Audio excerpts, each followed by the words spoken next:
السلام علیکم ورحمۃ اللہ وبرکاتہ۔ الحمد للہ رب العالمین والعاقبۃ للمتقین والصلاة والسلام علی اشرف الانبیاء والمرسلین نبینا محمد وعلی آلہ وصحبہ اجمعین ومن تبعهم بإحسان إلى يوم الدین اما بعد، فقال اللہ عز وجل اعوذ باللہ من الشیطان الرجیم ذلك من انباء الغیب نوحیہ الیک وما كنت لديهم إذ يلقون أقلامهم أيهم يكفل مريم وما كنت لديهم إذ يختصمون۔ سورہ آل عمران کی آیت نمبر 44 ابھی آپ کے سامنے تلاوت کی گئی ہے۔ اللہ رب العالمین فرماتا ہے ذَلِكَ مِنْ أَنْبَاءِ الْغَيْبِ نُوحِيهِ إِلَيْكَ، یہ غیب کی خبریں ہیں جو ہم آپ کو بذریعہ وحی بتا رہے ہیں۔ وَمَا كُنْتَ لَدَيْهِمْ إِذْ يُلْقُونَ أَقْلَامَهُمْ،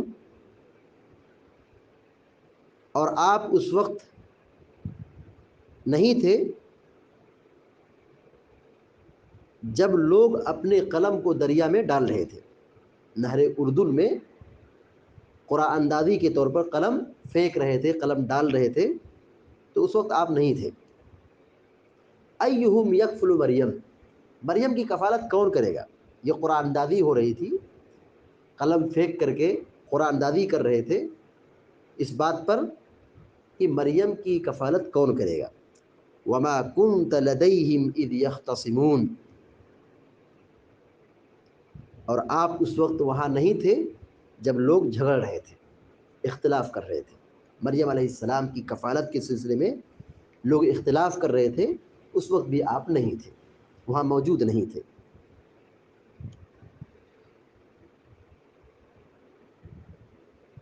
اس آیت میں نبی کریم صلی اللہ علیہ وسلم کے متعلق یہ بات بیان کی جا رہی ہے کہ جب مریم علیہ السلام کا واقعہ پیش آیا ان کی کفالت کے تعلق سے، تو اللہ کے نبی صلی اللہ علیہ وسلم وہاں موجود نہیں تھے۔ یہ واقعہ ہزاروں سال پہلے کا ہے، اور اللہ تبارک و تعالی وحی کے ذریعے محمد رسول اللہ صلی اللہ علیہ وسلم کو یہ بات بتلائی، اور نبی علیہ الصلوۃ والتسلیم نے اپنی امت کو بتلائی۔ اس میں نہ کوئی کمی ہے اور نہ اس میں کوئی زیادتی ہے۔ اللہ رب العالمین یہ باتیں بذریعہ وحی آپ کو بتائی تو یہ آپ کے سچے رسول ہونے کی نشانی ہے کہ آپ برحق رسول ہیں، آپ سچے رسول ہیں۔ آپ کو یہ بات اللہ رب العالمین نے بیان کی ہے، بتلائی ہے، وحی کے ذریعے سکھائی ہے، تو اس پر یہودیوں کو، نصرانیوں کو ایمان لانا چاہیے۔ مریم علیہ السلام کے تعلق سے قرآن نے جو فیصلہ سنایا ہے اس کو ماننا چاہیے، اس کو تسلیم کرنا چاہیے، مگر تباہی ہو، بربادی ہو یہودیوں کی کہ نعوذ باللہ والعیاذ باللہ، یہودی مریم علیہ السلام کے تعلق سے الزام لگاتے ہیں، عیسائی نعوذ باللہ مریم علیہ السلام کو معبود کا درجہ دیتے ہیں۔ یہاں آیت پر غور کرے کہ مریم علیہ السلام کا مقام کیا ہے، کہ ان کی کفالت کے لیے لوگ لڑ رہے ہیں، اس کا مطلب کہ ان کا مرتبہ ہے، ان کی فضیلت ہے، ان کا مقام ہے، ان کا درجہ ہے، اس لیے ان کی تربیت اور کفالت کے لیے لوگ لڑ رہے تھے۔ تو اس پر رد ہے یہودیوں پر۔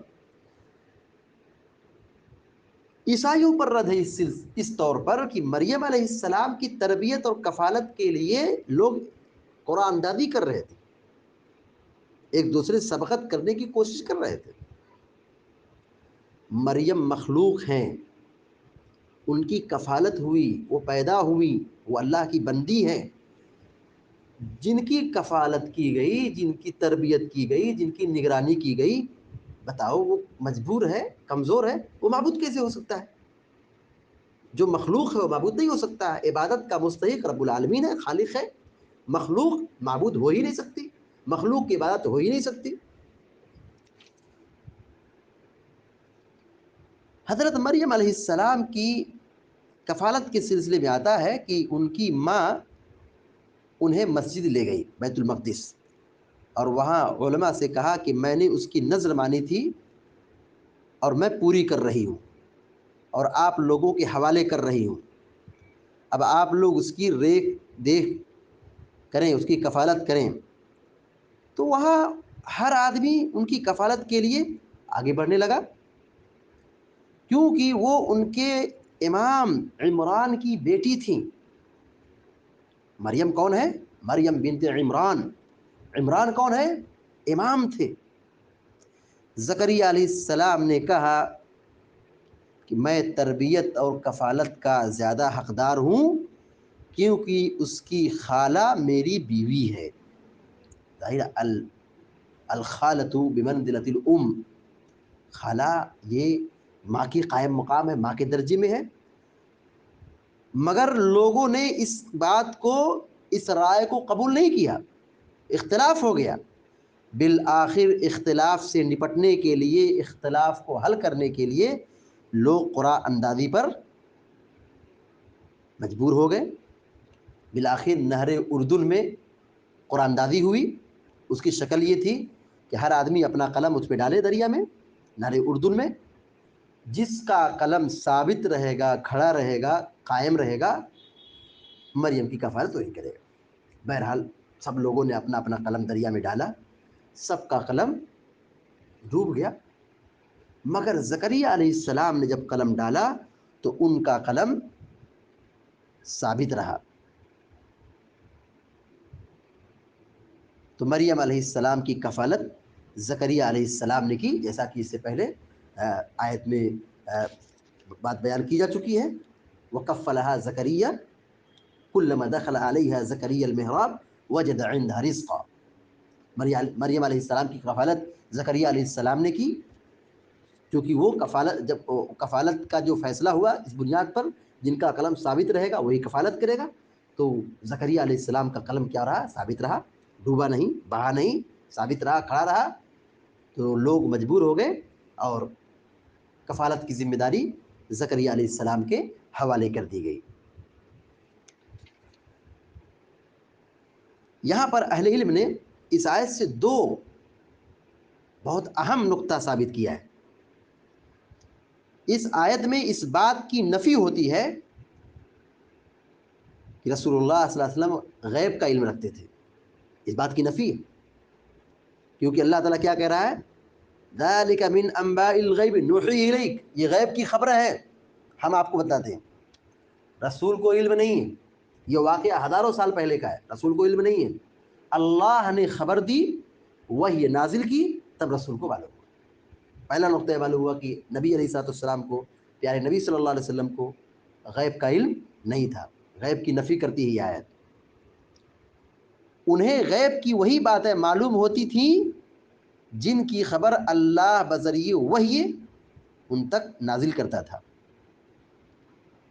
دوسری بات یہ معلوم ہوئی